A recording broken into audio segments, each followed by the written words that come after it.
Hello my dear students, कैसे हैं? उम्मीद करते हैं आप सब लोग अच्छे होंगे।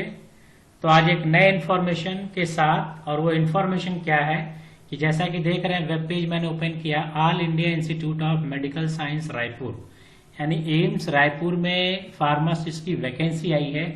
उसी के बारे में डिस्कशन करने वाले हैं। तो क्या वैकेंसी है, क्या उसकी एलिजिबिलिटी क्राइटेरिया है, इसको हम लोग देखेंगे। तो ये वेब पेज ओपन है all India institute of medical science Raipur, और यहाँ पे देखें तो रिक्रूटमेंट का एक ऑप्शन है जहाँ पे वैकेंसीज है, इस पे क्लिक करेंगे। और जब वैकेंसीज पे क्लिक करेंगे तो एक नया वेब पेज ओपन होगा जहाँ पे faculty, non faculty, junior residence, तो हमको नॉन फैकल्टी पे क्लिक करना है। और नॉन फैकल्टी पे क्लिक करेंगे तो यहाँ पे आपको कुछ लिस्ट ऑफ वैकेंसी मिलेगी, जिसको स्क्रॉल डाउन करेंगे।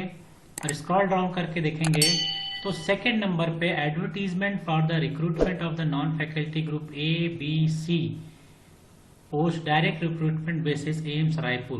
तो यहाँ पे हम लोग इस पे क्लिक करेंगे और यहाँ पे देखें जो पब्लिशिंग डेट है 17/6/2023, स्टार्ट डेट हुआ 20/6/2023 और क्लोजिंग डेट 19/7/2000। इसको क्लिक करेंगे। क्लिक करने पे एक नया वेब पेज ओपन हो रहा है। तो एडवर्टीजमेंट यहाँ पे आपको आ रहा है और यहाँ पे डाउनलोड का ऑप्शन आ रहा है। तो एडवर्टीजमेंट को पहले डाउनलोड करेंगे। डाउनलोड करने पे यहाँ पे देखें तो एक PDF खुल रहा है जहाँ पे लिखा है advertisement for the recruitment to the various non faculty post on direct recruitment basis at AIIMS Raipur. और यहाँ पे देखेंगे अगर आप तो इसमें पूरी लिस्ट है, और लिस्ट में देखें तो फार्मासिस्ट की वैकेंसी आपको दिखेगी 9 नंबर पे। तो ये फार्मासिस्ट की वैकेंसी आपको दिख रही है, 27 पोस्ट आपको मिल रहा है ये फार्मासिस्ट। तो यहाँ पे देखें सी लेवल 5 और यहाँ पे टोटल 27 पोस्ट आपको मिल रही है। और +3 PWD और एक्स सर्विसमैन यहाँ पे 3, यानी 27 +4 वैकेंसी आपको यहाँ पे मिल रही है, यानी टोटल 31 वैकेंसी आपको यहाँ पे मिल रही है। तो ये बड़ी अच्छी बात है कि अब आपको एम्स में रायपुर में 31 वैकेंसी मिल रही है, 27 +4। ठीक है, तो ये देखें इसकी एलिजिबिलिटी क्राइटेरिया क्या और क्या इन्फॉर्मेशन इसी PDF में हमको मिलेगा।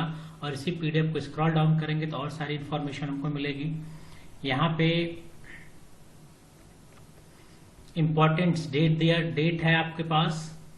इम्पोर्टेंट डेट क्या है? यहाँ पे the portal for online application, यानी आपको ऑनलाइन एप्लीकेशन देना है।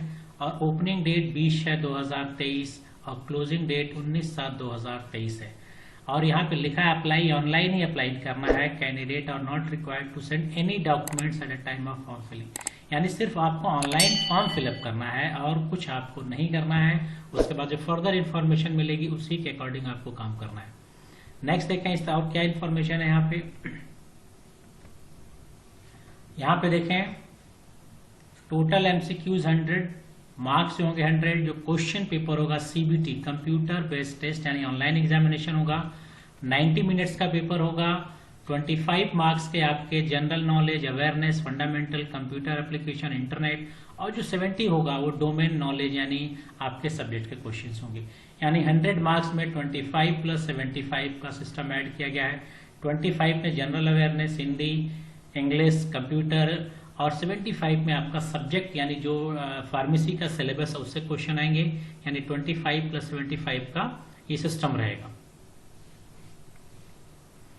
नेक्स्ट देखा यहाँ पे टेस्ट सेंटर दिया हुआ है। तो यूपी के लिए लखनऊ यहाँ पे सेंटर है। यहाँ पे जो भी सेंटर सेलेक्ट करेंगे वहां पे आपका ऑनलाइन एग्जामिनेशन होगा।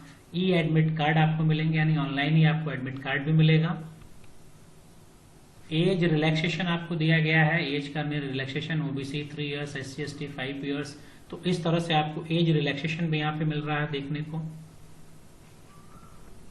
जनरल OBC EWS के लिए 1000 रुपीज है।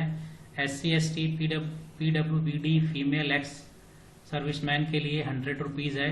तो ये आपका हो गया एप्लीकेशन फीस। जो प्रोसीजर यहाँ पे दिया गया है, आपके पास वैलिड ईमेल ID होनी चाहिए, पासपोर्ट साइज फोटोग्राफ्स होना चाहिए, सिग्नेचर स्कैन होना चाहिए और ऑनलाइन पेमेंट का आपके पास ऑप्शन होना चाहिए।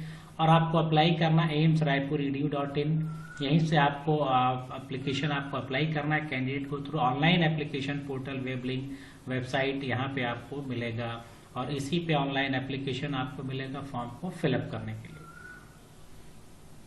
सबसे इंपॉर्टेंट चीज क्वालिफिकेशन क्या है, तो यहाँ पे क्वालिफिकेशन आपको मिल रहा है। क्वालिफिकेशन में देखें तो इसेंशियल क्वालिफिकेशन इन्होंने क्या रखा है, diploma in pharmacy from recognisation, यानी ये जो वैकेंसी है ये डिफॉर्म कैंडिडेट के लिए है, यानी जिन लोगों ने डिप्लोमा इन फार्मेसी किया है उनके लिए वैकेंसी है। Should be registered pharmacist under pharmacy act, यानी आपने डिप्लोमा किया हो और फार्मेसी काउंसिल ऑफ इंडिया में आपका रजिस्ट्रेशन होना चाहिए, तब आप एलिजिबल हैं इस फॉर्म को फिलअप करने के लिए।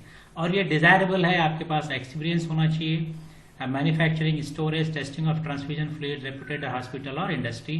और एज लिमिट यहाँ पे दी गई है 21 to 27 ईयर्स, यानी 21 से 27 साल एज ईयर है। तो यहाँ पे ये क्लियर हो गया कि ये जो वैकेंसी है सिर्फ और सिर्फ डिप्लोमा इन फार्मेसी स्टूडेंट्स के लिए है, और वो भी जिन्होंने फार्मेसी काउंसिल ऑफ इंडिया में अपना रजिस्ट्रेशन करा रखा है। यहाँ पे indicative syllabus for the CBT examination, यानी पे सिलेबस दिया गया है। 25 मार्क्स के आपके क्वेश्चन होंगे, तो यहाँ से आप सिलेबस को भी देख सकते हैं कि क्या क्या सिलेबस रहने वाला है यहाँ पे। और ये सिलेबस आपको यहाँ से मिलेगा। जनरल नॉलेज आपको मिल रहा है यहाँ पे, English, quantitative aptitude test and general intelligence test. यहाँ पे मार्किंग आपकी दे रखी गई है। 10 मार्क्स के जनरल नॉलेज अवेयरनेस हैं, इंग्लिश कंपेरेंसिव 5 मार्क्स के हैं, क्वांटिटेटिव एप्टीट्यूड 5 मार्क्स के, जनरल इंटेलिजेंस 5 मार्क्स के, और 75 मार्क्स आपके जो होंगे सब्जेक्ट डोमेन, यानी जो आपका सब्जेक्ट है फार्मेसी उसका क्या दिया गया है वो भी नीचे इस तरह से आते जाएंगे। और यहाँ पे देखें, यहाँ पे फार्मासिस्ट दिया गया है, फार्मासिस्ट ग्रेड सेकंड, और इस ग्रेड सेकंड में देखा जाए तो कॉमन पेपर यानी डिस्पेंसिंग अटेंडेंट्स के लिए भी यही सिलेबस है। तो common paper as per the syllabus of the diploma in pharmacy, यानी इन्होंने सिर्फ ये लिख दिया कि जो सिलेबस डी फार्मा का है वही सिलेबस आपका आने वाला है। डिप्लोमा इन फार्मेसी का जो सिलेबस है including emerging trend and technology in the fields of some cases based on the practical question sorry. तो ये डी फार्मा का जो सिलेबस है वही सिलेबस आपको यहाँ पे आने वाला है, उसी सिलेबस से आपको पढ़ना पड़ेगा, यानी 75 मार्क्स से आपको डी फार्मा के सिलेबस से मिलने वाले हैं।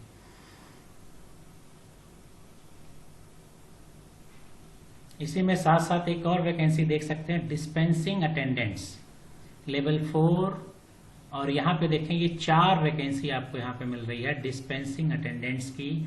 और इसकी भी क्वालिफिकेशन अगर देखें तो इसकी भी क्वालिफिकेशन क्या है वो देखा जाए तो इसकी भी क्वालिफिकेशन नीचे अगर स्क्रॉल करेंगे तो यहाँ पे भी देखें इसकी भी essential qualification diploma in pharmacy from recognised university and should be registered pharmacist, यानी यहाँ पे भी डी फार्मा होना चाहिए और आपका फार्मेसी काउंसिल ऑफ इंडिया में रजिस्ट्रेशन होना चाहिए, और एज यहाँ पे 21 to 27 ईयर्स है। तो डिस्पेंसिंग अटेंडेंट की भी वैकेंसी 4 पोस्ट है, यानी अगर आप देखें तो 27 + 4 + 4 ये वैकेंसी आपको यहाँ पे मिल रही है। 27 आपको रेगुलर फार्मासिस्ट की मिल रही है, और ये एक्स सर्विसमैन है या फिर PBW का है तो ये छोड़कर 4 आपको डिस्पेंसिंग अटेंडेंट की वैकेंसी मिली, जिसकी भी क्वालिफिकेशन डिप्लोमा इन फार्मेसी है। और जो एग्जामिनेशन का पैटर्न जो सिलेबस है दोनों का सेम है, दोनों का सेम एग्जामिनेशन पैटर्न होगा 25 + 75, और 75 में वही सिलेबस आएंगे जो डिप्लोमा इन फार्मेसी के। तो ये एक छोटी सी इन्फॉर्मेशन थी जो मैंने आप लोगों के साथ शेयर की। उम्मीद करते हैं इन्फॉर्मेशन आप लोगों के काम की होगी, और अगर ये इन्फॉर्मेशन आपके काम की है तो इसे अपने दोस्तों के साथ शेयर कीजिए और लाइक का बटन दबाइए। कोई भी डाउट, कोई भी क्वेरीज हो तो मुझे कमेंट बॉक्स में मिलिए। फिर मिलते हैं नेक्स्ट वीडियो में। Till then goodbye, thank you.